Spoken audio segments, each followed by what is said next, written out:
فلسطین کی زمین پر ایک عجیب خاموشی تھی، وہ خاموشی جو صرف ہاری ہوئی قوموں پر آتی ہے، جب دشمن کے قدموں کی آہٹ روز سنائی دیتی ہو، جب اپنے گھر میں رہتے ہوئے بھی انسان اپنے آپ کو قیدی سمجھے، جب باپ اپنے بیٹے کی آنکھوں میں جھانکتا ہے اور وہاں صرف ڈر دکھتا ہے، امید نہیں۔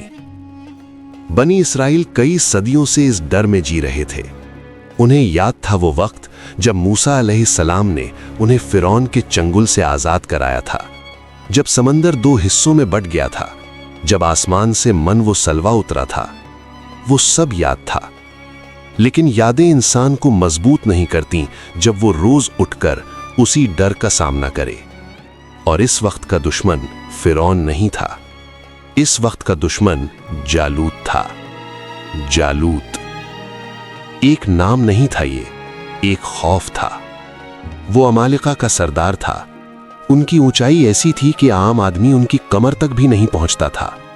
ان کا زرہ بختر اتنا بھاری تھا کہ ایک عام انسان اسے اٹھا بھی نہیں سکتا تھا۔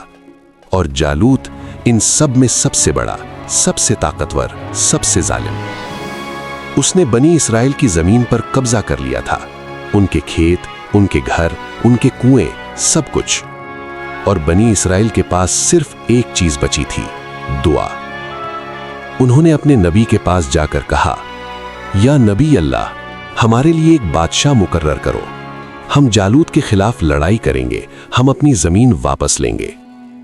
نبی نے کہا، اللہ نے تمہاری سن لی، طالوت تمہارا بادشاہ ہوگا۔ بنی اسرائیل خاموش ہو گئے۔ طالوت، وہ جو عام گھر کا تھا، جس کے پاس نہ دولت تھی نہ خاندان کا نام، ہم نے بادشاہ مانگا تھا، یہ طالوت کون ہوتا ہے ہم پر حکومت کرنے والا؟ نبی نے کہا، اللہ نے اسے چنا ہے، اس نے اسے جسم کی طاقت بھی دی ہے اور علم بھی۔ اللہ جب چاہتا ہے، جسے چاہتا ہے، بادشاہی دیتا ہے۔ اور نشانی کے طور پر وہ تابوت سکینہ جو بنی اسرائیل سے چھن گئی تھی، فرشتے اسے واپس لائے۔ بنی اسرائیل نے اپنی آنکھوں سے دیکھا اور مان گئے۔ طالوت نے فوج تیار کی، لوگ آئے، بڑے بڑے نام آئے، لڑائی کے شوقین آئے، لیکن ایک امتحان ابھی باقی تھا۔ طالوت کی فوج روانہ ہوئی، راستہ لمبا، دھوپ تیز، پیاس نے گلے کو سوکھنا شروع کیا۔ اور پھر ایک ندی آئی، ایک خوبصورت ندی، ٹھنڈے پانی سے بھری، چھلکاتی ہوئی، بلاتی ہوئی۔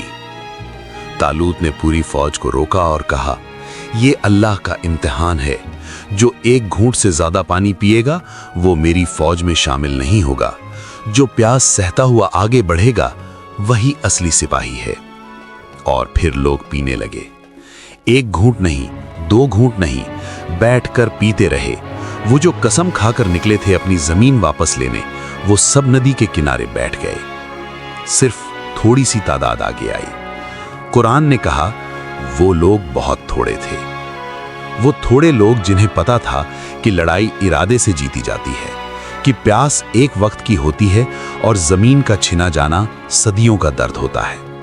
وہ آگے بڑھے اور جب انہوں نے جالوت کی فوج کا منظر دیکھا، وہ رک گئے۔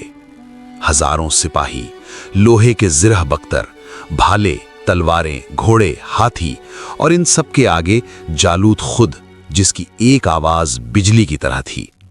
بنی اسرائیل کے تھوڑے سے لوگ کھڑے تھے، نہ گھوڑے، نہ ہاتھی، نہ زرہ بختر، صرف ہتھیار، صرف ارادہ اور صرف ایک دعا، اے ہمارے رب، ہم پر صبر نازل کر، ہمارا قدم مضبوط کر اور کافر قوم کے خلاف ہماری مدد کر۔ یہ دعا قرآن میں آج بھی موجود ہے۔ فوج میں ایک لڑکے کا چہرہ تھا جسے کسی نے نوٹس نہیں کیا تھا، داؤد علیہ السلام، ابھی جوان، نہ زرہ بختر، نہ تلوار، نہ گھوڑا۔ وہ صرف اپنے بھائیوں کا کھانا دینے آئے تھے۔